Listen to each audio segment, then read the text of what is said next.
Morning everyone, मैं बलवंत आपको स्वागत करता हूं मेरे YouTube channel botany with Balwant पे। तो आज के टॉपिक में हम डिस्कस करने वाले हैं क्रोमोसोम और क्रोमाटिड के बीच में क्या फ़र्क है। देखेंगे क्रोमोसोम क्या है और क्रोमाटिड क्या है। तो जैसे कि आप सब जानते होंगे, हमारा सेल में क्या डीएनए प्रेजेंट है। सेल में अगर वो डीएनए मोर कंडेंस फॉर्म में रहेगा, मोस्ट कॉन्स्पिकुअस फॉर्म में रहेगा, तो उसे हम क्रोमोसोम कहते हैं। अगर वो डीएनए लेस कंडेंस हुआ तो उसे हम क्रोमाटिड कहते हैं। Most condense form of DNA और less condense form of DNA, more हुआ तो क्रोमोसोम, लेस हुआ तो क्रोमाटिड। मतलब कि यहाँ पे हम हिस्टोन प्रोटीन में जो कोइलिंग होता है उसके बारे में बोलते हैं। More histone protein most coiling is chromosome, less histone protein less coiling is chromatid. जो क्रोमोसोम मॉलिक्यूल है वहाँ पे जो हमारा डबल स्टैंडर्ड डीएनए है वो सिंगली प्रेजेंट रहता है। मतलब कि ये देखो, ये डबल स्टैंड डीएनए हुआ तो वो ऐसे सिंगल ही प्रेजेंट रहता है। जब हम क्रोमाटिड के बारे में बोलते हैं तो क्रोमाटिड में क्या होगा, वो बीच में एक स्पेशलाइज स्ट्रक्चर होता है जिसे हम सेंट्रोमियर कहते हैं।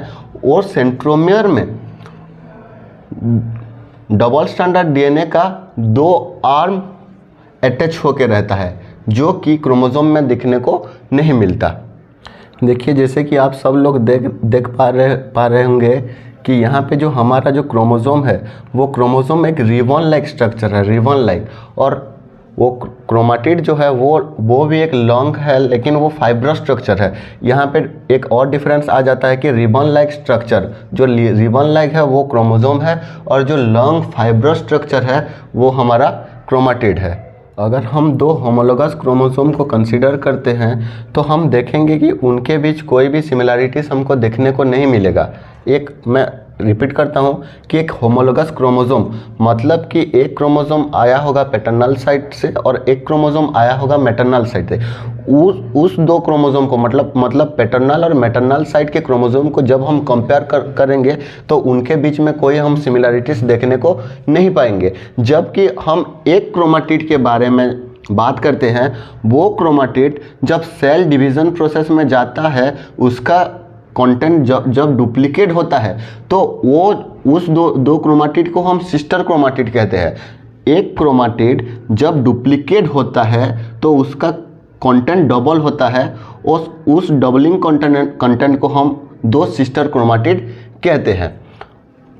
तो वो सिस्टर क्रोमाटिड के बीच में बहुत सारा क्या मतलब अप टू 99% सिमिलैरिटीज रहता है, जिसे हम सिस्टर क्रोमाटिड कहते हैं। मतलब कि homologous chromosome no identical in case of chromatid, in case of sister chromatid all contents are similar to each other.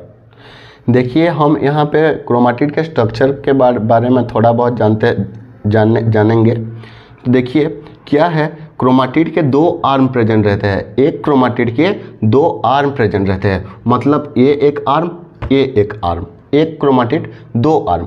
वो 2 आर्म क्या है, एक स्पेशल स्ट्रक्चर में अपने आप को अटैच करते हैं। वो स्पेशल स्ट्रक्चर को हम बोलेंगे सेंट्रोमियर बोलेंगे। और जो सेंट्रोमियर से दूरी पर प्रेजेंट रहते हैं, मतलब कि इस पार्ट और इस पार्ट को हम टेलोमियर बोलेंगे। Okay, telomere, centromere, telomere.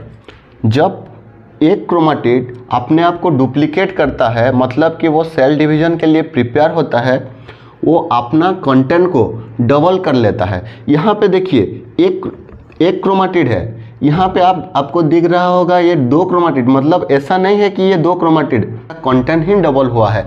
जब वो प्रॉपर डिवीजन कर लेगा, मतलब वो मियोसिस हो या माइटोसिस हो, क्या होगा, अपने ये जो सेंट्रोमियर है वो सेंट्रोमियर जब डिवाइड हो जाएगा तब हम बोलेंगे कि वो अलग अलग क्रोमाटिड है।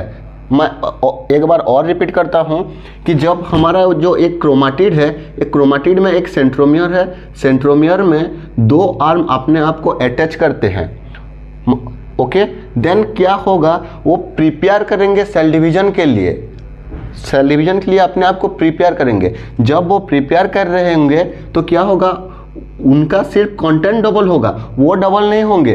तो इस स्ट्रक्चर को हम कह सकते हैं कि इस क्रोमाटिड का जो कंटेंट है सिर्फ वो डबल हुआ है, वो क्रोमेटिड डबल नहीं हो रहा है। मतलब ये अपने आप को डुप्लीकेट कर रहा है। अपने आप को डुप्लीकेट करने के बाद वो एंटर करेगा सेल डिवीजन में। जब वो सेल डिवीजन में एंटर करेगा तो क्या होगा, उसका बीच का जो सेंट्रोमियर है वो सेंट्रोमियर बीच में आप ऐसे डिवाइड हो जाएगा। सेंट्रोमियर जब डिवाइड हो जाएगा तो क्या होगा, एक पार्ट्स ऑफ सेंट्रोमियर में दो आर्म रहेंगे और दूसरे वाले में जो सेंट्रोमियर है वो सेंट्रोमियर में भी क्रोमेटिड के 2 आर्म प्रेजेंट रहेंगे। इसे हम कहेंगे अब हमारा क्रोमेटिड डबल हो चुका है, हमारा डीएनए कंटेंट डबल हो चुका है, हमारा क्रोमोसोम डबल हो चुका है। Okay, thank you guys.